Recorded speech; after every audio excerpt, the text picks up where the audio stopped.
Good morning, everybody. How are you? I hope you are fine, healthy, at your places, and enjoy the festival series of. Okay. As per you know that we will be explain and discuss the chapter number 3 from history, the nationalism in India. ये आज हमारी 6th meeting है इस chapters को लेके. Chapters are so lengthy, तो आज जो है इसके लास्ट वे ऑफ पॉइंट कुछ रह गए हैं, उसको आज हम एक्सप्लेन करने जा रहे हैं.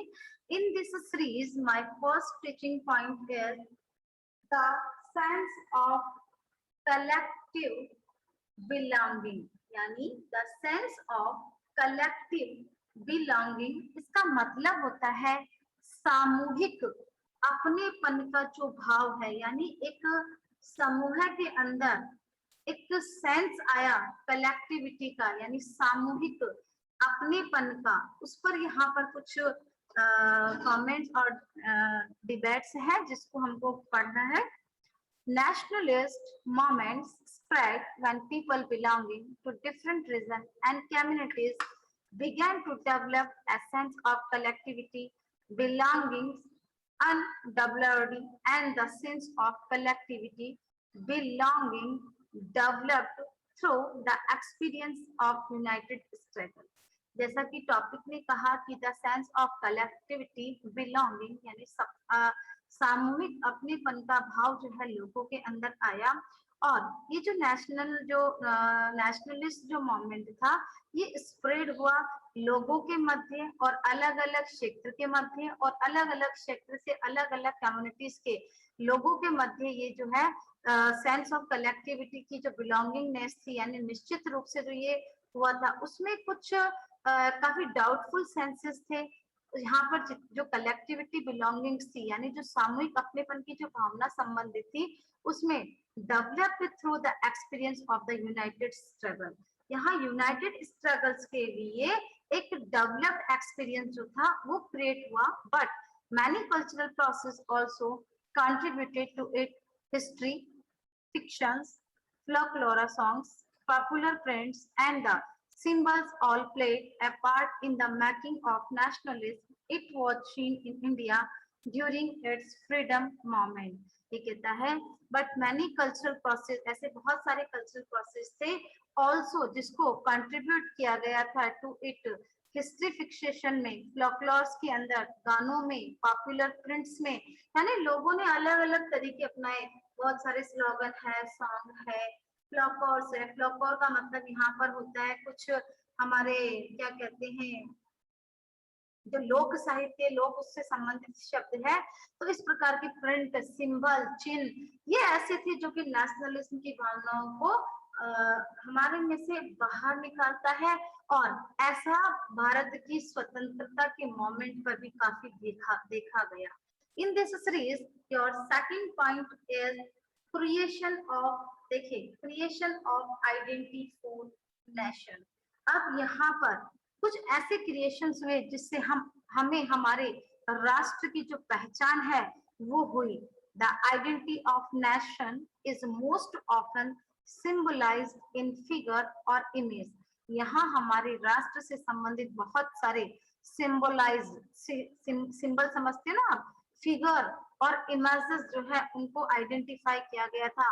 इन द 20th सेंचुरी, 20वीं शताब्दी के अंदर, the identity of India, Bharat की जो पहचान है, came to be visual associated with the image of Bharat Mata. उसमें से एक बहुत इंपॉर्टेंट थिंग थी जो थी भारत माता का एक पोस्टर, एक क्रिएशन, एक चित्र, इमेज. ये जो भारत माता का जो इमेज आया, उसे देख करके लोगों को अंदर से ही कुछ फीलिंग सी होने लगी. दिस मैसेज ऑफ भारत माता, यहाँ इस इमेज जो थी भारत माता की, उसका फर्स्ट क्रिएटेड बाय द, इसको पहली बार क्रिएट किया गया था बंकिम चंद्र चट्टोपाध्याय के द्वारा इन 1870. बहुत इंपॉर्टेंट थिंग्स है. सबसे पहले भारत माता की इमेज को किसने क्रिएट किया था और कब किया था? When was the images of Bharat माता created and who, और किसने? तो Bankim Chandra Chattopadhyay created the image of Bharat Mata in 1870 when he wrote, तब उन्होंने लिखा वंदे मातरम। वंदे मातरम हमारा एक नेशनल सॉन्ग है। ओके, अगर आपको पता हो तो इन योर असेंबली में वंदे मातरम करके एक क्रिएट किया जाता है, सिंगिंग ए सॉन्ग किया जाता है, वो फॉर आवर मदरलैंड, जो कि हमारी मातृभूमि को लेकर के क्रिएट किया गया था, रचा गया था। लेटर बाद में this song include in his novel Anand Math and widely sung by the freedom fighters. उसके बाद में इसको उन्होंने अपनी एक नॉवेल, एक साहित्य में इंक्लूड, सम्मिलित किया गया था, जिसका नाम था आनंद मठ। और ये वाइडली संग, बहुत ब्रॉड लेवल पर, उच्च स्तरीय पर इस वंदे मातरम को जो है फ्रीडम फाइटर्स के द्वारा गाया गया। द इमेज ऑफ भारत माता was first printed by Rabindranath Tagore. Later, the image acquired many different forms as it was drawn by different artists. उसके बाद में कहते हैं कि ये इस जो इमेजेस है भारत माता की, उसको पेंटेड यानी कलरफुल पेंटेड के रूप में रविंद्रनाथ टैगोर ने तैयार किया था। और बाद में इस चित्र को अलग अलग आर्टिस्ट ने अलग अलग फॉर्म और अलग अलग विचारों के साथ में जो है आर्टिस्टों ने इसको ड्रॉ किया। तो ये टॉपिक इतना अच्छा था, इसने बहुत सारी हमको दी कि यहाँ हमारी हम अभी जो जनरेशन है, जो बिलोंगिंग जो जनरेशन है, वो जो है किस प्रकार से इंट्रोड्यूस हुई भारत माता की इमेज। जैसे भारत माता का नाम आता है तो हमें एक व्हाइट साड़ी में वियर एक फीमेल दिखाई देती है, जो कि हमारा जो नेशनल फ्लैग होता है उसको वो खड़ी, और उसके पीछे कुछ लाइन वगैरह, यानी वो बिना किसी भय डर एक लीडर के रूप में। तो बहुत सारी चीजें हैं, अगर हम डीपली उस पोस्टर को देखें तो बहुत कुछ देखने को मिलता है। यहाँ आप लोगों की एक एसएसटी में एक्टिविटी जो है उसको मैं फॉरवर्ड करूंगी, उसमें आपको क्रिएट इमेजेस ऑफ भारत माता एंड कलर्ड इट या पेंटेड इट, कैसे भी बनाओ, चाहे आप फ्लैक्स पे बनाओ, कैसे भी बनाओ, आप लोगों को बना करके सबमिट करनी है। तो यहाँ मैंने नॉलेज दी कि भारत माता की जो इमेजेस थी वो बंकिम चंद्र चट्टोपाध्याय के द्वारा 1817 के अंदर सबसे पहले बनाई। फिर इसको डेवलप जो किया था वो रविंद्रनाथ टैगोर ने इसको सबसे पहले पेंट किया था। इन दिस सीरीज द नेक्स्ट जो आपका टॉपिक आता है वो आता है डेवलपमेंट ऑफ नेशनलिज्म थ्रू फ्लोकर। ठीक है, यानी कहता है कि डेवलपमेंट ऑफ नेशनलिज्म, यहाँ हमारे जो राष्ट्र विविधता थे उनमें कुछ बदलाव हुए, उनमें कुछ विकास हुआ थ्रू द फॉल्कलोर। और यहाँ हमारे लोक साहित्य में भी बहुत सारा जो चेंजेस आया, बहुत ज्यादा जो डेवलपमेंट आए, उसके बारे में हम यहाँ पढ़ेंगे। India folk song and folk tales sung by the broad wandering poets played an important role for making the ideas of nationalism. हमारा चैप्टर का थीम है नेशनलिज्म इन इंडिया, भारत में राष्ट्रवाद। तो ये राष्ट्रवाद की जो भावना है वो सबसे ज्यादा हमारे जो फोक सॉन्ग है, फोक टेल्स है, जिनको हम बड़े जोश के साथ में गाते हैं, ये सब इम्पोर्टेंट रोल जो है, ये जो विचार जो है नेशनलिज्म का, वो हमारे माइंड के अंदर इसकी वजह से एक फिक्स्ड हो जाता है। This gave true pictures of traditional culture, इसकी वजह से एक सच्ची सही तस्वीर जो है हमारे भारतीय संस्कारों की, कल्चरल की, परंपरा की, वो हम कैप्चर करते हैं इन फॉरेनर, इन विदेशियों के मध्य में। बहुत सारे उस समय क्या था, ब्रिटिश रूल था, तो उस फिरंगियों के मध्य में हमने जो इमेजेस बनाई वो काफी जो क्रिएटिव थी। उस समय हमारे मन तन में जो भावना उत्पन्न होती वो इस प्रकार के सॉन्ग स्लोगन के माध्यम से हुई। इन बंगाल के अंदर Rabindranath Tagore and in Madras Natesa Shastri collect massive collection of folk tales and song।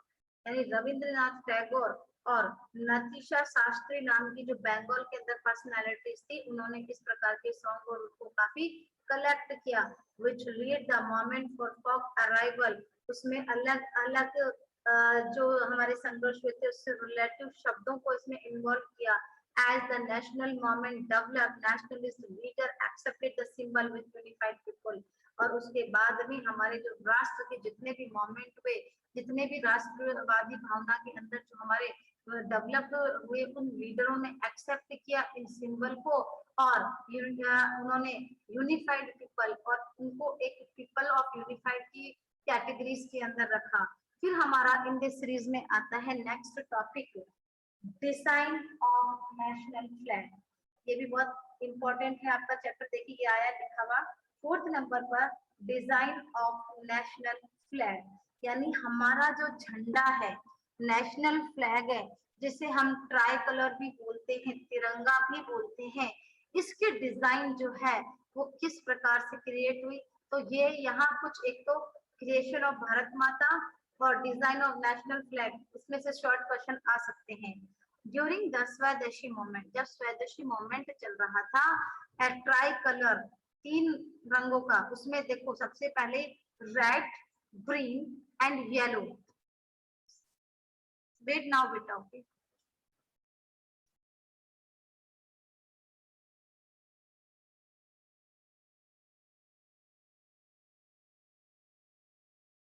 Yes, तो यहाँ कहते हैं कि designing of national flag during the swadeshi movement, tricolour red, green and yellow, यानी पहले रेड, ग्रीन और yellow flag was design in Bengal. Bengal के अंदर लाल, हरा और पीला इस प्रकार का एक झंडा जो है उसको तैयार किया गया था। It had 8 lotus respectively at provinces and the precious moon respective Hindus and Muslim, यानी यहाँ पर 8 जो है कमल के फूलों को प्रोवाइड किया गया था, क्रिएशन ऑफ मून, मून को क्रिएट किया गया था जो कि हिंदू और मुस्लिम दोनों के रिस्पेक्टिव में था, क्योंकि मून जो है वो मुस्लिमों का हॉली सिग होता है। By 1921 Gandhi ji had designed the Swaraj flag, 1921 के अंदर गांधी जी ने स्वराज फ्लैग को तैयार किया। It was a try colour, ये भी तिरंगा 3 कलरों का था, having a spinning wheel in the center of the representing the Gandhian ideas to self help, और उसके अंदर एक चक्र बनाया जो कि आइडिया ऑफ सेल्फ हेल्प से रिलेटिव था, और उन्होंने जो स्पाइनिंग व्हील चलाया था वो उसका सिंबल लिया उन्होंने। Crime this colour flag red, green and white, और गांधी जी ने इसका कलर जो है वो रेड, ग्रीन और व्हाइट लिया। Holding it overhead during the marches became a symbol of challenge for Britishers, और उन्होंने जो सिंबल दिया वो चैलेंजेस था ब्रिटिशर्स के लिए। अब ये तो था कि पहले की बात है कि हमारा जो फ्लैग है बाद में क्रिएट हुआ था ट्राई कलर की, और सैफरन कलर को बाद में लिया गया। उसके बाद आता है nationalism through Indian ancient history. Another means of creating feeling of nationalism was explaining the meaning of history again। ये कहता है another mean, इसका दूसरा मतलब of creating feeling, एक नई प्रकार की जो फीलिंग है वो यहाँ पर नेशनलिज्म में क्रिएट हुई, was the explaining the meaning of history, जिसमें इतिहास के अर्थ को समझा गया। The nationalist written urgent a regard to take the pride in India, a great achievements in the past of struggle to change the miserable condition of life under the British rule। under the British rule के अंदर हमारी कैसी life थी, एक मार्च था, यानी एक ऐसी सेना जो मार्च करती थी, एक प्राइड करती थी सेना जो है उसको यहाँ पर एसोसिएट किया गया, एंशिएंट किया गया। और unification of people involve some problem, यहाँ पर कुछ प्रॉब्लम जो थी उसको भी यूनिफिकेशन किया गया। व्हेन द पास्ट, जब हमारा गुजर चुका समय था, that was being glorified was Hindu and the images celebrated were taken from Hindu iconography and the people other communities felt left out। अब यहाँ पर एक थोड़ी सी प्रॉब्लम जो उन्होंने बताई थी वो थी यूनिफिकेशन की, और जब हमारा पास्ट का समय जो काफी ग्लोरीफुल था हिंदुओं के लिए, ये इमेजेस जो है कुछ सेलिब्रेशंस को लेकर के हुई, बहुत सारे स्लोगन, बहुत सारे सॉन्ग्स जो है वो यहाँ पर क्रिएट किए गए थे, और इस प्रकार का जो समय था वो काफी आइकोग्राफी था लोगों के लिए। लेकिन यहाँ कम्युनिटी समुदाय जो था उसने काफी महसूस किया लेफ्ट आउट, अपने आप को बाहर। आज आपका ये चैप्टर जो है वो ओवर होता है। बड़ी मीटिंग्स के बाद में आज ये chapter today your chapters is over now. Okay, related to PDF I am already sending you. Okay, so I'm going to end this meeting and you are again read in the proper manner. Thank you for